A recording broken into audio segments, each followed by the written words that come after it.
안녕하십니까, 공병호입니다. 삼성전자 3분기 분기별 성과가 어제 나왔네요.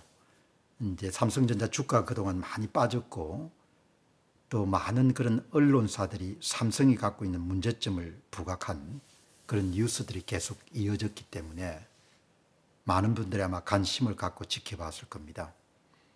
이제 실적으로 보게 되면 한 3조 8천억 반도체 부분만 3분기 이익이 전년 대비해서 많이 빠졌기 때문에 좋지 않은 성적표다 이렇게 볼 수 있겠지만, 사실 이제 뭐 제세 그런 비용이라든지 아니면은 직원들에게 지불됐던 성과급 같은 걸 다 총종합하게 되면은 실질적으로 삼성전자가 3분기에 거둔 그런 수익은 7조 원 정도 해당하니까 SK 하이닉스가 3분기에 거뒀던 창사 일의 최대 실적과 거의 맞먹는 거죠.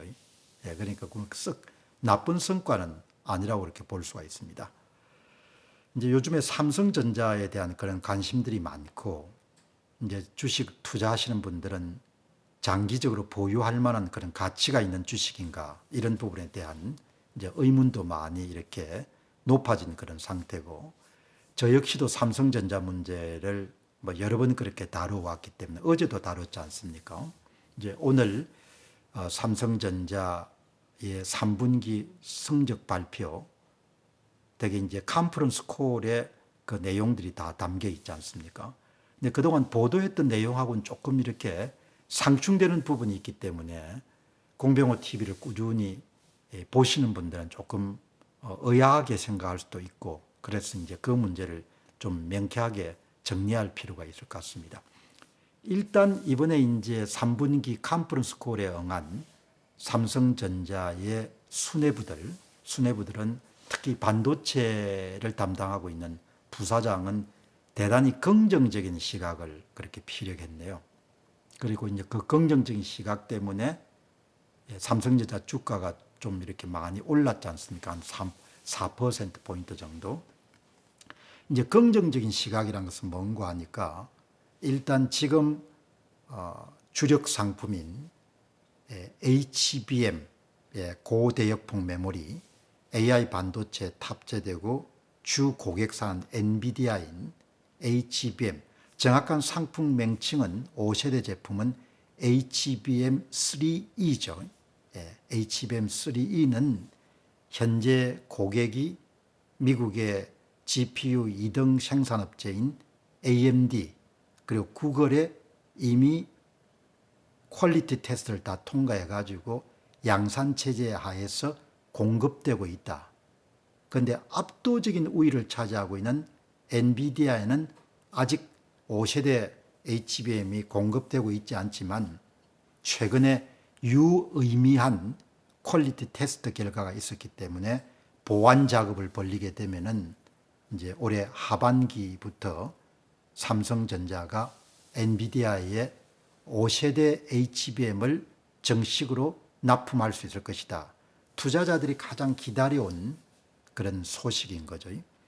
그러니까 이제 올해 삼성전자가 이 소위 HBM 5세대 시장에서 가장 압도적인 그런 수요처에 해당하는 엔비디아의 4월 무렵에 퀄리티 테스트용으로 테스트용 제품을 납품한 다음에 4월, 5월, 6월, 7월, 8월, 9월, 10월 7개월간 퀄리티 테스트를 통과하지 못했는데 10월 30일 날 삼성전자의 반도체 부분 담당 부사장 이야기는 컨퍼런스 콜 분기별 발표에서 의미심장한 그런 퀄리티 테스트를 통과한 상태이기 때문에 올해 하반기에는 무난하게 공급이 개시가 될 것이다. 굉장히 긍정적인 그런 이야기를 했죠.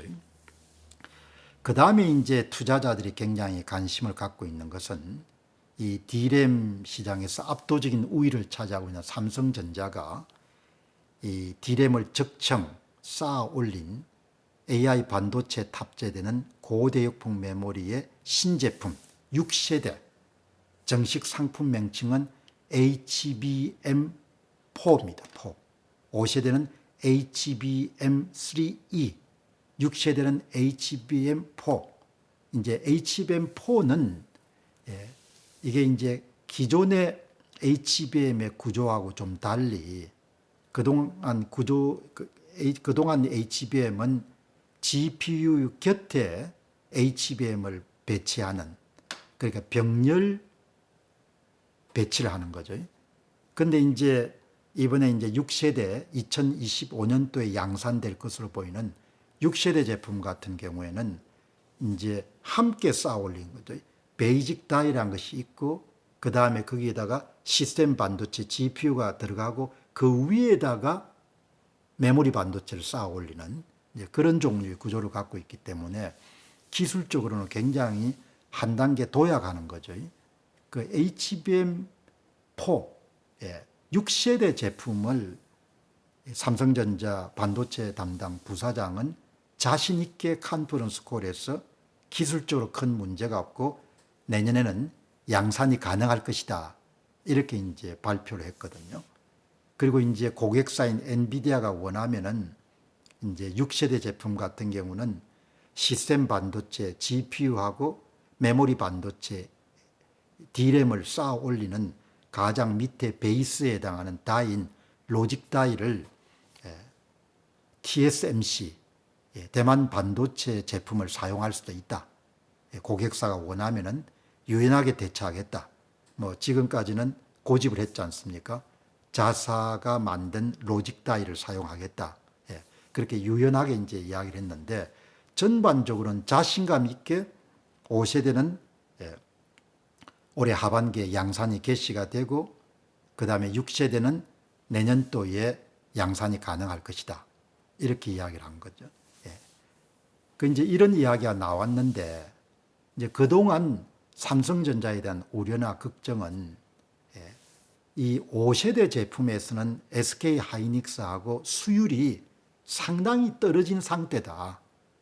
그래서 삼성전자가 이 수율을 불량품을 낮추는 그런 프로젝트에서 큰 성과를 못 거뒀기 때문에 지금 엔비디아로부터 퀄리티 테스트를 7개월째 통과하지 못한 거다. 그게 삼성전자의 근본적으로 기술력 문제가 있는 것이다, 이런 우려가 많았거든요. 이런 우려가 많았기 때문에 주가가 상당히 이렇게 내려가는 그런 어려움을 겪었는데, 특히 이제 4세대, 5세대에서 엔비디아의 퀄리티 테스트를 통과하지 못하고 SK 하이닉스하고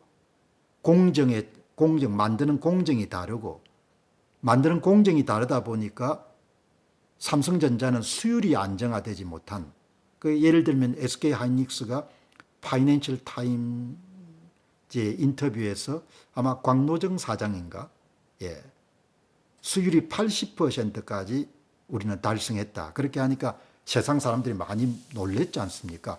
80%의 수율, 10개 가운데 8개가 양품이고 2개가 불량품이라는 것은 환상적인 그런 수율을 달성한 거거든요.